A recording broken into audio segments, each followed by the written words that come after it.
Hi, my name is Natalie, and I've been teaching and practicing tantric meditations for the past 10 years. And I recently opened this YouTube channel where I talk about everything to do with Tantra for men and for women. Today, I wanted to talk about the exercise that every man should be doing if you want to start kind of like holding onto your sexual energy, maybe not ejaculating every time you masturbate, and maybe you want to learn how to transmute and transform sexual energy into life force energy, which means that instead of the sexual energy going down and out, it goes in and up, and then it goes through all the 7 chakras and up to the crown, and you can experience an internal orgasm, which is more of a feminine orgasm that happens inside the body, and again, transmute that sexual energy into creativity, into happiness, and into a healthy body and a healthy life. So what I'm going to talk about today in this video are the basic exercises that we want to start doing in order to prepare our body for working with the sexual energy in this very specific way. So if you've already decided that you want to, transform the energy, use the sexual energy in a different way other than just letting it out and just like ejaculating every time you get stimulated sexually, understand that this sexual energy can be transformed into life force energy. That is the great first step. And then a lot of men, they'll try and masturbate without ejaculating, and it's very hard for them, and they don't succeed in most of the times. And I think one of the reasons is that their body isn't prepared for it. Tantra comes from the world of yoga, and yoga is a technology that is designed to quiet our mind and to reconnect to the energy in our body and to feel the sensations in our body. So it does come from yoga. And when I talk about masturbating without ejaculation or masturbating and experiencing internal orgasms, I am talking to men who, I don't know if they practice yoga, but they know how to work with the area of the pelvic floor, and that will allow you to do these practices. But a lot of men are just doing it without any yogic experience. They don't have any connection to their pelvic floor muscles, and then it's very hard for them. They're not able to succeed, and then they get depressed and they stop trying. And so I wanted to kind of clarify all these exercises that I've been talking about and go back to the base practice that if you do want to start working with your sexual energy in a different way, and you want to stop wasting all the sexual energy and actually use it for your life, you're going to have to do these exercises, and you're going to have to strengthen your pelvic floor muscles. So that's the exercise that I wanted to talk about today. First of all, we're talking about strengthening the muscles without sexual energy, and then we're talking about using those muscles in order to push the sexual energy up the body. So what are these muscles? What do we need to be focusing on? And how can we do these practices at home? And I don't think you need to go to a yoga class for this. If you do want to go to a yoga class, by the way, I would recommend it, because yoga does put a lot of focus on the pelvic floor. So most men who are yogi men and they actually practice on a daily or, on a regular basis, for them, it will be easier to work with the sexual energy because those muscles are already working. So when we're talking about the pelvic floor muscles and working with our sexual energy, we want to divide the pelvic floor into 3 different areas. The first area would be the anus, the butthole. The second area would be the perineum, which is the area between the anus and the end of your ball sack. And the third area is your penis, your pee-pee. So the first, the anus, it's where we poop from. And the last one is the pee-pee, where we pee from. And then you have kind of the bridge in between. We need to learn how to start separating these 3 areas, and we can do that if we start strengthening the muscles in those areas.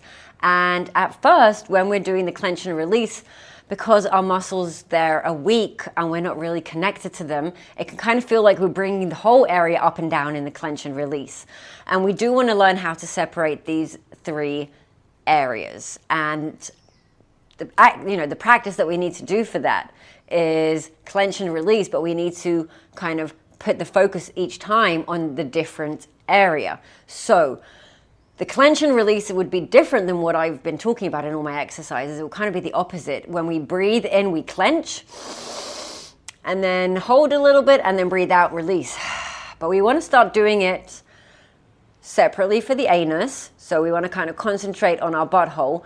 And the best way to do that would be to pretend that you have to go to the toilet, but there are no toilets available, and you have to poop, and you're kind of holding in that poop. So that would be like, and we're going to breathe in and clench. So we want to put focus on that area, maybe like pretend to clench just to, understand what we're talking about, and then breathe in, clench only the anus, and then breathe out, let go.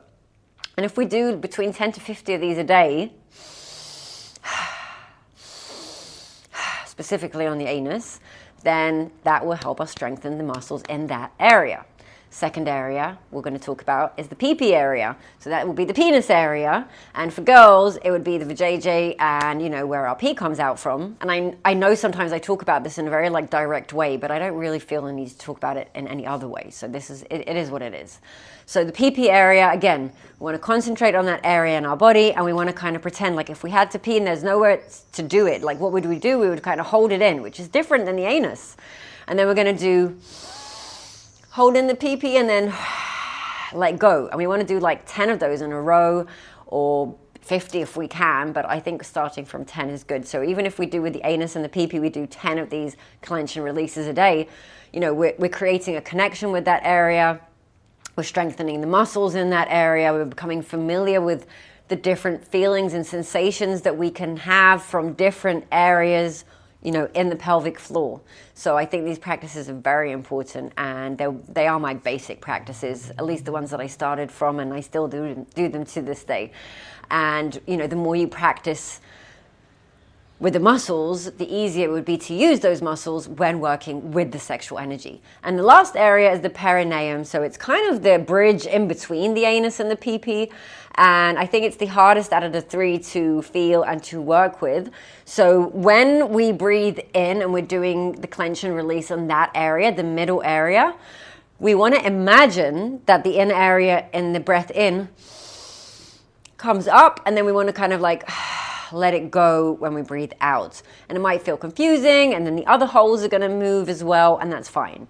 It's very difficult to actually separate and move just one of them, so they'll always kind of go up together, but we do want to start being more familiar, and we do want to strengthen the specific areas. So for the perineum, I would advise you put your finger where that bridge is, and then when you breathe in, try and push it up, and then breathe out, let go. So we are kind of clenching in the breath in, and we're pushing the perineum up. And if we do that a few times with our finger, we might be able to do it without. And it's kind of a guessing game in the beginning because we're not used to working with that area of our body. And by the way, the finger trick you can do on your anus and on your pee-pee. So it would be just to touch that area and to feel if anything moves when I clench and release. And don't worry if at first you don't feel anything. That's because the muscles there are weak and you don't really have a connection to that area. So this is something that we are going to build, and we need patience, and we need to practice every day. But once we have practiced, again, when we go to work with the sexual energy, it will be easier for us to move the energy in our body, to hold the energy in our body, and to push the energy up. So these clench and release, remember, it's breathe in and clench. And you can do it with all three areas as well at the same time. It's good, as well as, the separate muscles. So we're going to breathe in and clench, and then breathe out and release. One way of knowing that you did it right would be, for example, to know.